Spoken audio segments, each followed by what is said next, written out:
అంతేకాకుండా మన రాష్ట్రానికి సంబంధించినటువంటి చిహ్నం కావచ్చు, లేకపోతే తెలంగాణ తల్లి విగ్రహాన్ని కూడా మార్పు చేసిన ఈ పరిణామాలన్నింటినీ మీరు ఎట్లా చూస్తారు? అంటే మన గౌరవ ముఖ్యమంత్రి గారు మొదట ఎప్పుడన్నా నిజంగా గుండెల మీద చేసుకొని జై తెలంగాణ అంటేనేమో ఆయన ఇవన్నీ చేసే అవకాశాలు, ఆయన ఇవన్నీ చేసే అర్హత ఉంటుంది. ఆయన ఎప్పుడన్నా జై తెలంగాణ అన్నాడా? జై తెలంగాణ అన్నోళ్ళ మీద గన్ను పట్టుకుని తిరిగిన మనిషి. ఏదో మన ప్రజలు మంచోళ్ళు కాబట్టి ఇసొంటోళ్ళకు కూడా ఒకసారి అవకాశం ఇద్దామని ఇచ్చిరు. కానీ ఆయన జై తెలంగాణ అని ఇంతవరకు అనలేదు.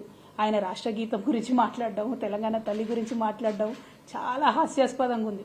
బట్ ఎనీవే, ఒక్కటి ఈ సందర్భంగా నేను ముఖ్యంగా రాష్ట్రంలో ఉన్నటువంటి కళాకారులకు, తెలంగాణ బిడ్డలకు విజ్ఞప్తి చేసేది ఏంటంటే, కేసీఆర్ గారు ఏదన్నా పని చేస్తే దాని వెనుక ఎంత బలమైన కారణం ఉంటుందో, ఏదన్నా పని చేయకపోతే అంతకన్నా బలమైన కారణం ఉంటుంది. రాష్ట్ర గీతం దగ్గర పంచాయతీ షురు అయింది. ఇదంతా రాష్ట్ర గీతం అనేటటువంటిది కాన్స్టిట్యూషన్లో ఎక్కడ చెప్పలేదు. ఈ యొక్క రాష్ట్రానికి ఒక జెండా ఉండడం, రాష్ట్రానికి ఒక గీతం ఉండడం అన్నటువంటిది కాన్స్టిట్యూషన్లో ఎక్కడ చెప్పలేదు. ఒక 2 రాష్ట్రాలు ప్రయత్నం చేసినాయి, జమ్మూ కాశ్మీర్ ఒకటి, కర్ణాటక ఒకటి. ఆ ప్రయత్నం చేస్తే ఫెడరలిజంకు ముప్పు వాటిల్తుందని సుప్రీంకోర్టు దాకా పోయినా కూడా వాళ్ళు పర్మిషన్ ఇవ్వనటువంటి పరిస్థితి. ఆ కొత్త కాంట్రవర్సీ కొత్త రాష్ట్రానికి ఎందుకు పెట్టాలన్న ఉద్దేశంతో కేసీఆర్ గారు అటువైపు వెళ్ళలేదు.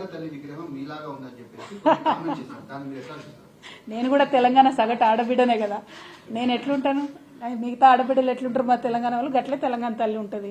ఇక అన్ని అపోహలకు పోయి పర్సనల్గా కేసీఆర్ గారి కుటుంబం అంటే విద్వేషం పెట్టుకొని నిర్ణయాలు తీసుకుంటే ప్రజలు ఆలోచన చేస్తారు.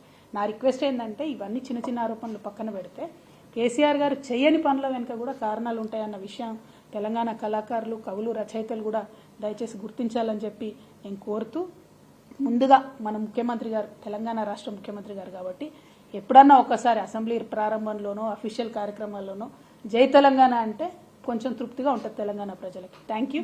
జై తెలంగాణ.